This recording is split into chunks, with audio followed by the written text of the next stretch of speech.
This is, in case you missed it, your National Agriculture News Recap, Tariff Edition. It's been a wild ride ever since US President Donald Trump first said the word tariff. However, it kicked off in earnest just after midnight on Tuesday.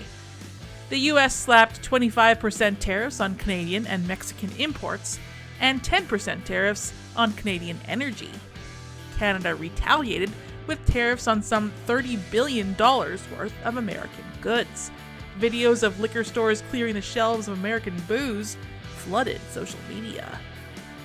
Markets reacted sharply to the tariff announcements, falling hard before rebounding as the week went on. On Wednesday, analysts said traders were still feeling out the situation, but people were bargain buying corn and wheat on fallen prices. The soy complex was also looking bearish. U.S. cattle and hog futures also fell, before bouncing back as traders hoped for a reprieve on the tariffs. Feed prices were mixed. Over the past 2 weeks, a sell-off in the futures market has made farmers and feedlots more timid as the prices dropped off, said analyst Jay Jansen, but he predicted markets would level out in the coming weeks.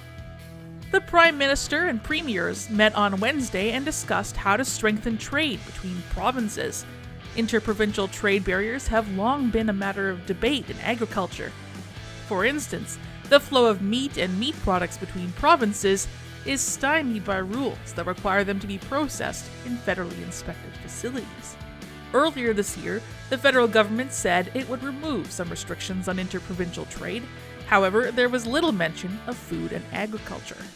On Wednesday, the First Ministers agreed to work on a plan for Canada-wide credential recognition and direct-to-consumer sales of alcohol.